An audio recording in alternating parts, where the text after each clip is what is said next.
Honnêtement, il est temps de rendre à cette chaîne son orientation principale. C'est l'heure de parler make-up. Bonjour à toutes et à tous et bienvenue pour cette nouvelle vidéo sur Blood is the New Black. Si tu trouves que je ne me ressemble pas à mon moi de d'habitude, c'est tout à fait normal parce qu'aujourd'hui on va parler des tendances make-up en Corée et j'ai essayé de les reproduire comme tu peux le constater avec plus ou moins de réussite. Je vous en ai parlé lorsque je vous ai fait mon haul de produits de beauté achetés en Corée, j'avais très envie de vous montrer un tout petit peu quelles sont les tendances beauté en Corée et qu'est-ce que ça donne quand on les reproduit sur un visage européen. Donc dans cette vidéo je vais vous montrer pas à pas comment je fais et surtout je vais essayer de vous expliquer ce qui est à la mode en Corée par rapport à ce qui est à la mode en Europe. C'est quelque chose que je trouve très intéressant parce que ça montre bien que ce que nous considérons beau, ce que nous considérons comme mettre en valeur le visage de quelqu'un n'est guère qu'une pauvre petite construction sociale et que dès que l'on sort de notre petit pays, de notre petit continent, eh bien ce qui est considéré beau change complètement. Si t'as envie de foutre ton blush sur tes pommettes alors qu'on te dit de le mettre comme ça, eh bien fais-le. Si tu as envie de faire ton eyeliner tombant alors qu'en Europe on te dit qu'il faut le faire remonter, eh bien fais-le.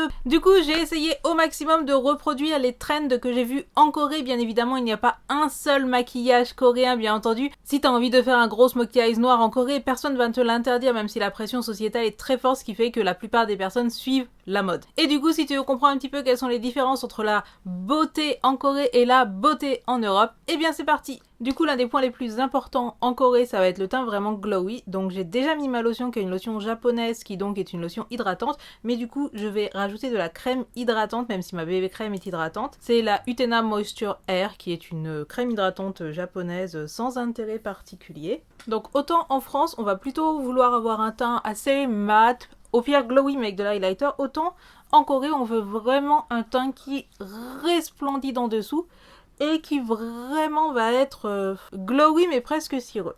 Du coup je vais commencer directement par faire mon teint avec la CC Crème de chez Missha. C'est la Cushion Crème Velvet qui donc est censée être la moins glowy des Cushion Crème, mais vous allez voir qu'elle est quand même glowy as fuck. Donc j'ai la teinte 21 qui est la teinte la plus claire et qui correspond à ma vraie couleur de peau. Ce qu'il faut savoir c'est qu'en Corée la mode elle est au teint clair, pas du tout au teint foncé bronzé comme on pourrait avoir chez nous, bien au contraire. Ce qui veut donc dire que les Coréennes vont parfois avoir tendance à acheter des produits jusqu'à 1 à 2 teintes plus claires.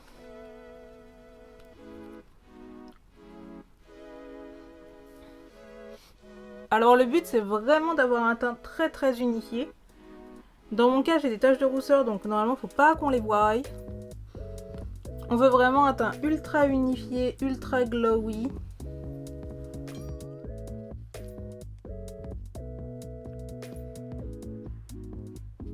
Du coup mon teint est unifié et comme vous le voyez il est quand même assez glowy même pour une cushion cream qui est censée être velvet mes fesses. Donc on serait en France, j'aurais poudré mon visage mais je ne vais pas le faire parce que ce n'est pas à la mode en Corée. Alors j'ai pas beaucoup de cernes mais je sais pas, c'est psychologique, j'ai besoin d'appliquer un anti-cerne donc je vais appliquer mon anti-cerne. C'est le Big Cover Skin Fit Pro de chez Etude House. Alors c'est un anti-cerne que j'aime beaucoup parce qu'il est vraiment bien couvrant, il n'y a vraiment pas besoin d'en mettre beaucoup. Et surtout c'est un anti-cerne qui est plus clair que ma carnation, ce qui est quand même généralement assez dur à trouver. Je trouve généralement des anti-cernes à ma couleur mais pas forcément des anti-cernes plus clairs. Je sais pas comment ça se voit à la caméra mais en tout cas il est encore un petit peu glowy. J'ai l'air d'un cadavre et c'est normal. En Corée, il n'y a pas toutes ces conneries de il faut réchauffer son teint, etc., mettre du bronzer, pas du tout. Pareil, le contouring, c'est pas vraiment quelque chose qui est très tendance là-bas. Par contre, la mode est vraiment au visage triangulaire, donc vraiment pointé vers le bas. Donc je vais juste un tout petit peu mettre de bronzer ici pour donner un effet un tout petit peu plus triangulaire, mais voilà, c'est pas... voilà, c'est tout. Pour cela, j'utilise ma palette BK après-ski et j'utilise cette teinte-ci qui est ce qui ressemble le plus à un espèce de bronzer contouring pour moi. Alors je vais y aller mollo parce que pareil, le contouring à la Kardashian, c'est pas du tout un truc qu'on fait en Corée.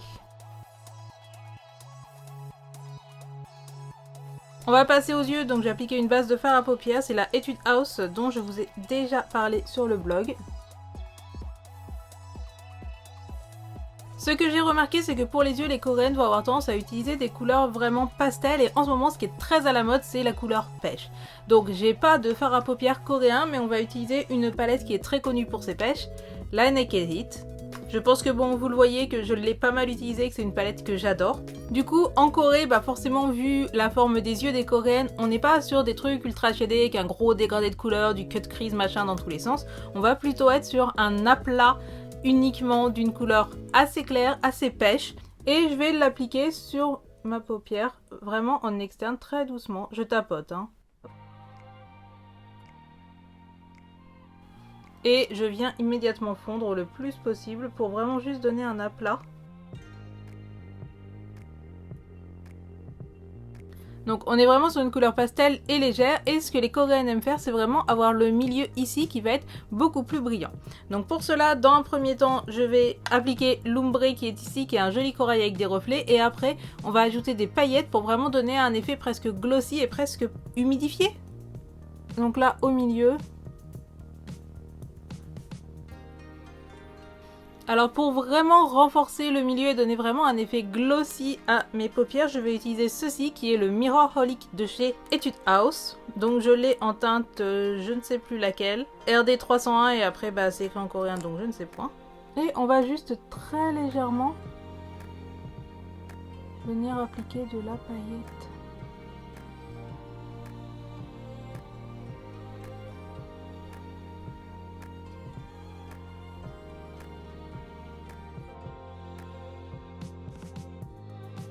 Ensuite, ce qu'il faut savoir, c'est que les coréennes ont tendance à mettre beaucoup de fard à paupières ici en dessous pour donner un effet un petit peu puffy à l'œil. Donc c'est ce qu'on va faire, toujours avec ma bonne vieille Naked. Et je vais utiliser Chaser et Sauced pour vraiment me donner un effet puffy sous l'œil. Donc c'est là où on voit qu'on est clairement un peu à l'opposé des standards de beauté européens, puisque chez nous, ce qu'on veut, c'est plutôt avoir un œil très réveillé et pas forcément un truc... On va pas souligner le cerne quoi en France. Ici on va vraiment venir souligner le cerne, on laisse même un petit espace pour vraiment renforcer. Et avec l'aide d'un pinceau plus fin et d'une teinte un tout petit peu plus foncée, on va même renforcer cette puffiness. Un des points les plus emblématiques du maquillage coréen, ça va être le maquillage du coin interne.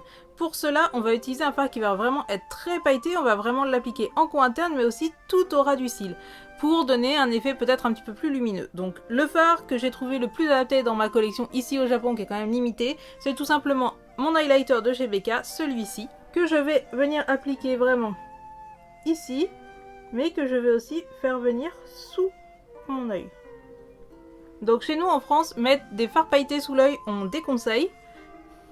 Et pourtant ici, c'est exactement ce qu'on conseille. Donc là encore, en traçant une ligne claire sous l'œil, on renforce cette espèce d'effet poché de l'œil qui est censé donner un air plus jeune, plus ouvert de l'œil.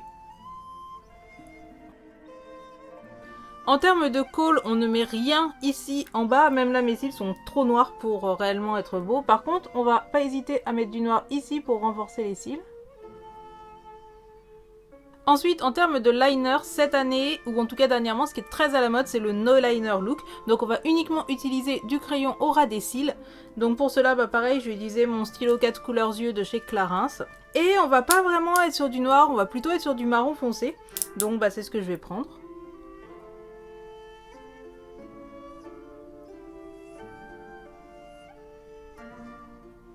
Et contrairement à chez nous où le liner, on a tendance à le faire remonter pour donner un côté cat eye, on va vraiment le faire descendre et suivre la forme naturelle de l'œil. En faisant descendre son liner, on donne un côté droopy à l'œil qui est censé, en Corée en tout cas, donner l'air plus jeune, donc bah, c'est ce qu'on fait. Les coréennes bien sûr se maquillent les sourcils, la différence avec l'Europe en tout cas c'est que la mode elle est aux sourcils assez épais et surtout très droits. Donc moi mes sourcils bah ils sont pas droits mais je vais essayer de les dessiner de manière à ce qu'ils fassent le plus droit possible en tout cas. Autant au Japon on va être sur des couleurs de sourcils assez naturelles donc du noir, autant en Corée j'ai vu très souvent des filles avec des cheveux noirs et des sourcils faits en marron, voire même en marron clair. Donc c'est pas le truc que je trouve le plus élégant, mais c'est ce qu'on va faire. Donc pareil, j'utilise mon crayon Clarins en teinte marron du coup. Et avec des petits traits, je vais essayer de rendre mon sourcil le plus droit possible, en essayant d'avoir l'air le plus naturel possible, ce qui est complètement raté.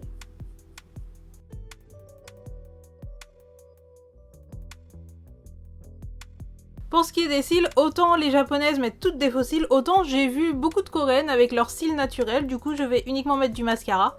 Donc bah, c'est le perversion de Urban Decay que vous connaissez tous. Et on va uniquement en mettre sur les cils du haut pour les allonger parce que les cils du bas, eh ben on n'y touche pas.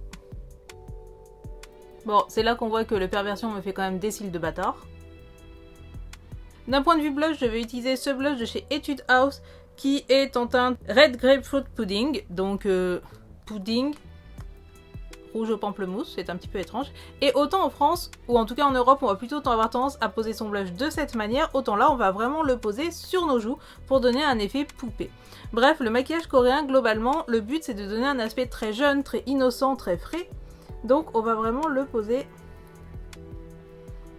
Et on n'a pas peur de trop en mettre. Les coréennes, elles utilisent du blush de manière quand même bien. Et enfin, le dernier point, les lèvres. Donc il fut un temps où la mode en Corée était d'avoir, vous savez, une sorte d'ombrellip, c'est-à-dire l'intérieur vraiment très foncé et de plus en plus clair. Cependant, ces dernières années, j'ai l'impression que cette mode-là part et qu'on va plutôt être sur des belles lèvres bien définies, mais surtout très glossy. Donc dans des teintes uniquement juicy, donc on va être sur du rose, sur du rouge, etc. Et il se trouve que j'ai très peu de rouge à lèvres de ce type de couleur. Mais du coup, celui que je vais utiliser aujourd'hui est un rouge à lèvres coréen puisque c'est un Tony Moly, le Panda's Dream, que j'avais acheté à Sephora pour une raison que nous comprenons tous. En France, j'aurais juste passé comme une grosse dégueulasse mon rouge à lèvres une fois pour toutes. Ici, non, on va l'appliquer, on va le réappliquer, etc. pour vraiment builder la couleur.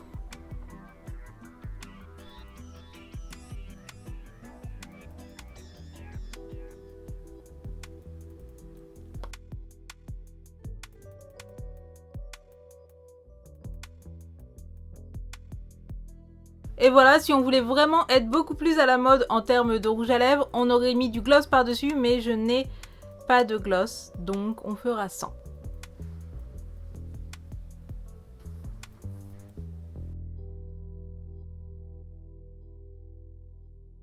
Je dois vous avouer que dans la caméra, ça fait bizarre de me voir sur mon gros eyeliner avec un rouge à lèvres de cette couleur, mais bon, soit. J'espère que cette vidéo vous aura intéressé et j'espère qu'elle vous aura appris des choses.